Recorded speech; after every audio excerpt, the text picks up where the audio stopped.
Conversaciones en la mesa minera. Bienvenidos, este es un espacio para hablar con profesionales del área de la minería en torno a diversos mitos que se tienen acerca de esta industria. El mito que buscamos abordar el día de hoy es el siguiente. La minería casi no paga impuestos.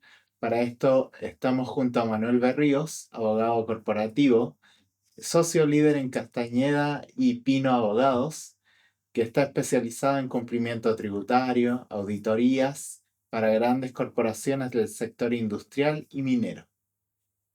Para partir, Manuel, ¿cómo nos explicaría de dónde viene la idea de que la minería casi no paga impuestos? ¿Y qué parte de esta preocupación sí conviene tomarse en serio? A ver, yo te diría que es un mito instalado, ¿ya? Probablemente porque en las noticias generalmente sale el volumen de utilidad que genera una minera, ¿ya? Ahora, ¿cuál es el tema? Que tú tienes que ver también cuánto ha sido el volumen de inversión, cuánto es el volumen que anualmente se invierte en tecnología y sobre todo eso, tú recién empiezas a calcular un porcentaje. Tienes que tener en consideración que minería inclusive tiene impuestos específicos. Tiene royalty específicos, tiene una renta especial de calcular la renta líquida imponible o RLI. Hoy por hoy, de las empresas o rubros que más pagan impuestos en minería. Ahora, ¿cuál es el tema? Que si yo gané 1.000 millones de dólares en un año y puedo llegar a pagar el 35% en impuestos, es cierto, de los 1.000 millones de dólares que gané en el año, pagué 350 millones de dólares, pero ¿qué va a salir en las noticias? Que las mineras ganaron 650 millones de dólares. Entonces ese concepto muchas veces es el que queda instalado. Ya es como el concepto de los impuestos. El decir que, por ejemplo, grandes empresas como Cencosud o de otro tipo no pagan impuestos, yo diría que es más que nada una falacia populista que viene muy instaurada desde el mito que desde la realidad.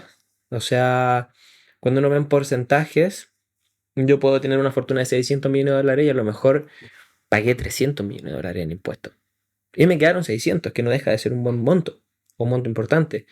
Y también es cierto que a lo mejor con un poco de asesoría podrías rebajar tu carga impositiva, pero nunca cero. O sea, estamos hablando de bajar 2, 3 puntos a través de alguna franquicia que te permita la ley, a través de algún gasto aceptado, a través de una reorganización, pero nunca llegar a cero. ¿Cuál sería el dato clave o el ejemplo clave que nos ayude a separar el mito de lo que realmente está pasando en tributación minera y royalty?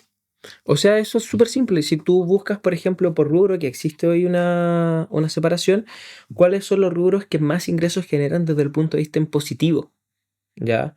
Mira también los delitos tributarios que han ocurrido en torno a minería. O sea, tiene empresas como por ejemplo Equiola, que salió el año pasado, si no me recuerdo, que fue uno de los casos, de los últimos casos importantes que hemos visto. Y Equiola tenía querellas tributarias por 5.000 millones. Pero si tú lo ves en la facturación de Becchiola, no era tanto. No era tanto en relación con Becchiola, ni siquiera es una minera propiamente tal. Es un subprestador de servicios. Entonces, pasa un poquito eso. Yo te diría que hoy día es cosa de también ver el PIB, qué porcentaje del PIB de Chile significa la minería. Hoy día lo que nos mueve como país es la minería. Entonces, tú pensar que lo que te mueve como país no paga impuestos, siendo que el principal ingreso del país, porque no somos un país industrializado, son los impuestos, significaría que no tendríamos capital para nada. Para continuar, si lleváramos esto a terreno, a una faena, a un proyecto, a una decisión pública, ¿qué cosas concretas son las que más cambian el resultado cuando hablamos de esta idea, de este mito de que la minería casi no paga impuestos? Yo te diría que esta idea nace precisamente de lo que te comentaba recién, del decir cuánto gana una minería. Es, por ejemplo, lo mismo que pasa con el trabajador que trabaja en minería.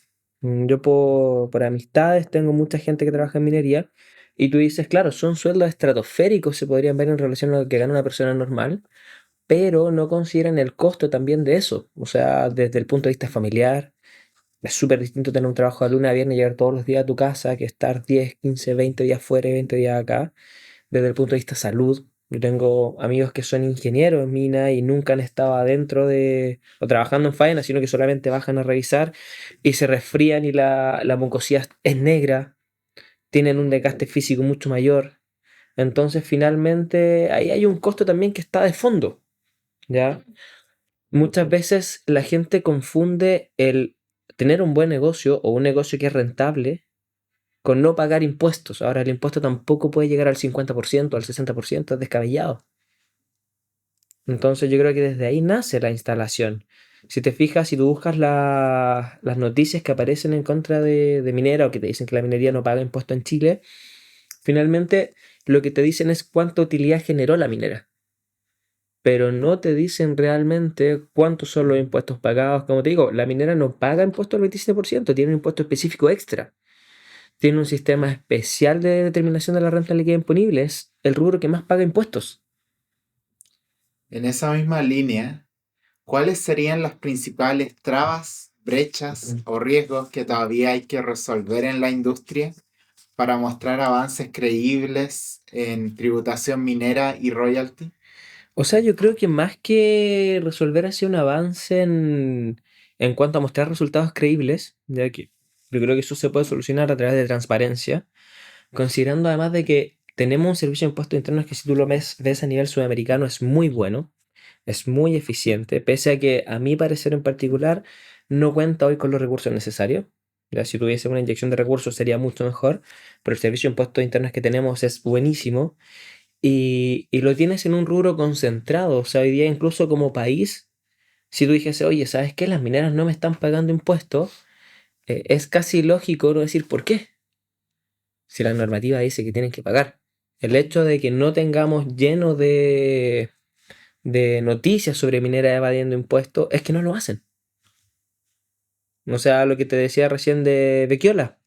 Vecchiola era un subcontratista de transporte, el monto fueron más de 5.000 millones, que también para minería es pequeño. Y hasta el día de hoy tú buscas en Google Vecchiola delitos tributarios y aparece en todas partes. Fue una noticia súper grande.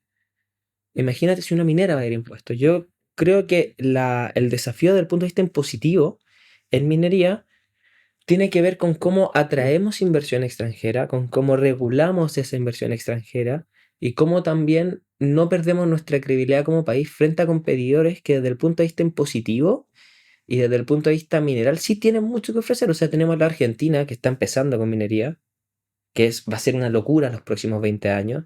Tenemos países como Perú que tienen una regulación muy escueta. O sea, tú en Perú prácticamente no tienes regulación ambiental.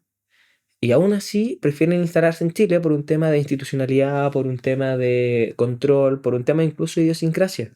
Entonces creo que nuestro desafío tributario tiene que ver con decir cómo le podemos permitir más que una minera, un inversionista que va a invertir en minería, que es también una cantidad estratosférica de inversión, poder planificar su inversión. O sea, una inversión minera no va a volver antes de 20, 25 años al menos. Al menos. Entonces, ¿qué pasa? Que si tú planificas 25 años de aquí hacia atrás, cuando haces la planificación del ingreso, y tú empiezas a ver las tasas que ha tenido Chile de impuestos, no son uniformes. Hemos tenido 3 4 reformas en los últimos 20 años de impuestos. Y eso yo creo que es nuestro principal desafío, ofrecer seguridad y certeza jurídica. Ahí, por ejemplo, tomo un punto que venía dentro de la nueva propuesta de reforma de este gobierno y que también se había hecho anteriormente, que era el DL600. El DL600 era un decreto en variabilidad tributaria que muchas veces se criticó por quienes no estaban a favor, que decían que en el DL600 Chile como país te decía, yo me comprometo que si tú inviertes sobre cierto monto, yo te voy a dar una tasa fija de impuestos y no la voy a variar en los próximos 20 años. ¿Ok? Y la tasa fija de impuestos que te establecía este DL era la tasa de impuesto adicional, que es la tasa más alta que existe para empresas, que es el 35%. Entonces, había muchos que decían, no, pero nosotros cómo vamos a vender soberanía comprometiéndonos a no subir las tasas de impuestos. Si tú lo llevabas a la práctica y mirabas, nunca nuestras tasas de impuestos han llegado a ese monto. ¿Pero qué te permitía como minera o como inversión? Decir, ok, yo en 20 años, cuando haga mi proyección de la inversión, este va a ser el impuesto que voy a tener que pagar. Entonces no tiene que ver con puntos de impuestos, sino con certeza y seguridad jurídica. Piensa que uno de los países que mayor inversión extranjera recibe es Inglaterra y uno de los países que tiene más altas tasas de impuestos, pero que tiene mayor seguridad institucional, certeza y seguridad institucional. En Inglaterra no has tenido mayores variaciones de impuestos en los últimos 100 años. Con el fin de sintetizar el tema y formarnos una opinión, Si un estudiante escuchara el mito de que la minería casi no paga impuestos, ¿con qué idea o veredicto le gustaría que se quedara después de esta conversación? Yo creo que sería entender algo muy simple, muy, muy simple. Los impuestos se pagan sobre la utilidad. Primera, primer enunciado. La utilidad aparece cuando tú empiezas a ganar dinero con tu negocio. Tú empiezas a ganar dinero con tu negocio una vez que ya absorbiste la inversión que tuviste que hacer en tu negocio. Entonces, si yo tuve que invertir 300 millones de dólares en un negocio y este negocio al año 1 de inversión me dio 50 millones de dólares de rentabilidad, claro, tú primero vas a decir, ¿ganaste 50 millones de dólares? Sí, pero mi renta va a seguir siendo cero, porque yo todavía pierdo 250. ¿Se entiende? Recién cuando recupero la inversión, empiezo a generar rentabilidad. Entendiendo eso como base, se va a poder entender por qué muchas veces alguien puede decir, oye, la minera tanto ganó 800 millones de dólares, 900 millones de dólares, pero pagó solo 20. Bueno, hay que ver cuánta inversión hay de fondo, cuánto se gastó, cuánto de ese gasto es de arrastre, antes de quedarse solo con el número. Muchas gracias, Manuel, por tu tiempo. Te agradecemos y nos vemos el próximo capítulo.